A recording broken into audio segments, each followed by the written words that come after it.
everybody, welcome to Strength Hammer. Today I got some different content for you because this isn't a podcast, this is me trying to actually do some content specifically within the Warhammer setting, realm of things right now. So, what have I got for you today? If you're watching a YouTube video, because I'm not putting this out as a podcast, this is going to be a very short podcast if I did, you'll see the Anvilgard logo on the screen. That's because I recently wrapped up my Cities of Sigmar, specifically Anvilgard Army. And I want to kind of walk through why I chose it, the narrative behind it, not necessarily competitive focus on it because that's not the point of this army, and also kind of just show off the army a little bit here with some pictures I took. So I guess the key thing is, why did I do this army? Well, I'm part of a soulbound group that is on a pretty much long hiatus right now for many reasons. No fault of anybody's. It's just these things happen. Obviously it's on Mr. Mephisto's channel, so I'll put a link in the comments in the description below. Go check it out. That's where all the streams of this is hosted. It's long. He's the dungeon master, if you will, and it's myself, Haywo, Tom, and Vince from Warhammer Weekly as the core cast characters, and then Rocco, your boy, has filled in a little bit as my character's gone a little wayward. So, more or less, I created my character, Lanissa, who is a witch elf, part of the Terathian cult, which is located near Anvilgard, which, as you know, has recently been taken over by Morathi Kane, and called Harkonnen. So, during the events of this happening, and my character kind of separating off to go deal with the issue of her leader of her ultimate faction deciding to become a god and take over the city where she was born and raised, that she was really attached to in very different ways, kind of put some feels in her. So having created that character as a model, had it part of my Daughters of Cain army for quite some time, decided she needed her own army to go with her because she ultimately went against Morathi Kane and sided with Anvilgard in its defense, and now as part of, I guess, a guerrilla warfare to claim it back off of Morathi Kane. We'll see how that develops in the official lore, but right now Lanissa, she hasn't really let go of her full ties to the Terathian cult or her worship of Kane. I mean, old habits die hard, excuse me there. Old dabbits. She's just dabbing left, right. Anyway, so to get an army around her just seemed fun, seemed narrative. Vince Ventrella, he created his own model for Skig, which is his character in the game, which is a Skaven that found the love of Sigmar. And in Vince's mind, Sig eventually becomes a Stormcast Eternal, forms a Rat Cast. Essentially, he did his whole beautiful army for Holy Havoc, and I think it's being expanded to 2K, or if it's not already, it's lovely. And like I said, I'll put links in the description below to Mephisto's channel, as well as Vince, where they talk about these things specifically. So, my soulbound character, Lanissa, found herself at opposite ends with her god, and this is her trying to essentially hold Anvilgard together as best she can. So, first here we got the whole army composition shot, the family photo, if you will. Obviously we got a Sorceress on Black Dragon, and it's a model I've always wanted to paint. I painted every other elf dragon that exists out there. So, the old S-curve ones, the old high elf one, it's discontinued. But this one always eluded me, but finally got put, paint and brush on that model. I was really excited. And you can see here just a mix. There's a few elves, there's lots of elves. A few humans, a few dwarves. I figured there'd be a few of those who would manage to escape, but mostly probably the elves that escape because they could pretend to go along with the plan and sneak out of the city. And there is a mix in here too. It's not just GW sculpts. I also did some Raging Hero sculpts mixed in as well.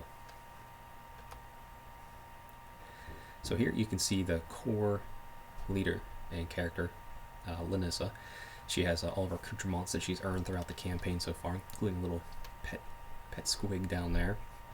So she's running her as an assassin in the army. So really wanted to just keep all the war scrolls for the army within the book. Assassin makes sense for Fallen Daughter of Cain Witch Elf. I mean, look at the Gotrek books. That's what is essentially going on with Malnath Darkblade there. And here you can see it's like, I have with the Spear Elves right next to her, some Raging Heroes mixed in with the GW, it just adds a little bit of flavor, a little bit of character. I was painting a lot of Daughters of Cain and Witch Elves, and I really wanted to not stop painting those types of armies, but I wanted to mix up the sculpts. That's why I grabbed those for a little treat to myself. And then also you can see on the right, there is some of the old GW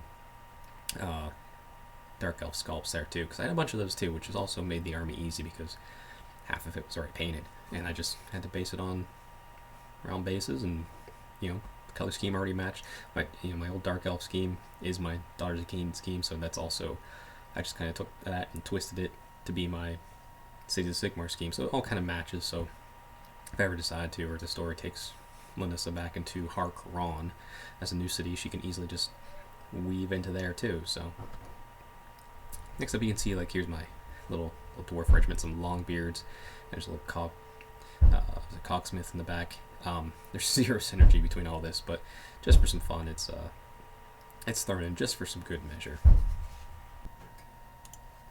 So yeah, it was actually kind of fun painting some Depossessed dwarves again. I have an old fantasy, 8th edition dwarf army that I really enjoyed, but they're fun, they're quick, they're easy to paint, but like I said, there's no real synergy for them other than I wanted them to be there. So, and here we have the humans, which surprisingly, these are the first actual standard humans I've ever painted in Warhammer. Yeah, I never did. Yeah, because I've painted Space Marines and obviously Stormcast Eternals, but never just humans. And these are some very old sculpts, but they still stand up with nice paint job. Had a little fun with them. I wanted that banner to be as gaudy as I could make it, and I think I've achieved that effect. But yeah, no, they were quite easy. For some reason, when I was painting them, I decided to make their hats red. I don't know. I would call them like the red caps or something. I don't know. I need to I kind of want to do unique narrative for kind of each of these small little groups within it. So obviously there's the humans, there's the dwarves, the elves have their own little small sub-factions within it as well. While they're still a unified force, I just kind of want to really go deep on the narrative of the story. And I'll probably write something up here soon, but as I said, we're still waiting to kind of conclude the arc for the Soulbound campaign we're on. So that might shift where the narrative of this story will be headed, or maybe I'll make the narrative for this army be very kind of like set aside as a small point of time that didn't exist for too long. But we'll see. I'll make it work. It's my narrative. That's the fun part about narrative. You just make it work. So also, if you are in the northeast, well, on the east coast really, we had plenty of snow, 17 inches at my house. So took the opportunity, thanks to Matt from Big M's Power Hour, #HeyMatt, over on Twitter, to take some snow screenshots, I guess, just for some fun. So took a few of the models out, kind of put them in the snow here, as you can see, just to make it fun, make it look a little more realistic. Is probably the bad word, but yeah, just a little bit of fun here. But yeah, and then there you can see some more of the Raging Hero models that were they're fiddly. They're true 28mm. They are hard to assemble, but they paint up so beautifully. I really enjoyed it. I don't think I'd ever do a whole army of it. I'd rather stick more to the GW stuff, but it's fun to mix it up, mixed in here and there, just for something different. So definitely check out Raging Heroes, especially if you're a Dark Elf fan like myself. But yeah, that's the whole army. Actually, we'll end here with a family shot here. But yeah, I don't think I'm gonna win hardly any games with it, except for maybe outside narrative. But this army probably wouldn't go anywhere besides narrative. It's slightly over 2,000 points. Just gotta have that wiggle room for points adjustments as they go up and down. But it's just a fun story to tell on the table, which is really what I prefer to do whenever I'm playing games of Warhammer. Sure, I can be competitive, and I know how to play competitive. I know the rules. I'm technically a professional TO. It's kind of hard to believe, but still, and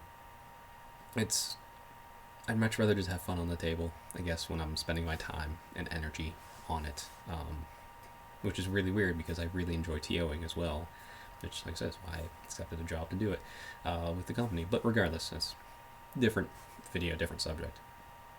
But this is my latest army. My next army I'm working on is my Caradron Overlords, which is fully built, and it's all lead belchered up, so it should be a pretty quick one to do as well. But yeah, I mean, I guess the thing here to conclude on is, why do people do armies? Is it me and it for this one hero? I wanted to put an army around her. Some people want to compete, some people want to tell stories, some people just like model range. And really none of it's wrong, as long as you know what your goal is, and whenever you play people, they know what your army goal is as well. I'm not gonna, if my buddy Alex comes to me and says, hey, I'm practicing for an event, can you bring something hard? I'm not gonna bring this army. You just understanding what your goal is and what you want to get out of a project like this. Every army is a chance to learn something new. For me, I wanted to explore my latest favorite color, Inky by Darkness, with the dry brush of Thunderhawk Blue over top of it, which is what you see throughout most of this army. But yeah, I got what I wanted out of this army, so even if I never win a game with it, heck, even if I never play a game with it, it's a success. I had fun, put in the work, put in the effort, and kind of fulfilled the vision I had around this character and the story where she's at. So if you are working on a army, let me know in the comments below. Let me know what your reasoning is for it, whether it's narrative, competitive, or just on a whim, Path to Glory. Actually, I should do a video on my Path to Glory army, my Orc War Clans.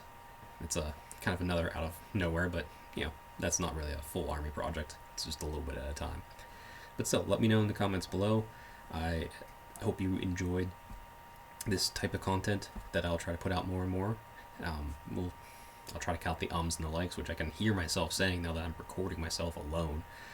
And I'll try and get better at these, and hopefully you enjoy them. So like, subscribe, and follow me on the socials if you want. And as always, stay Stormcast strong.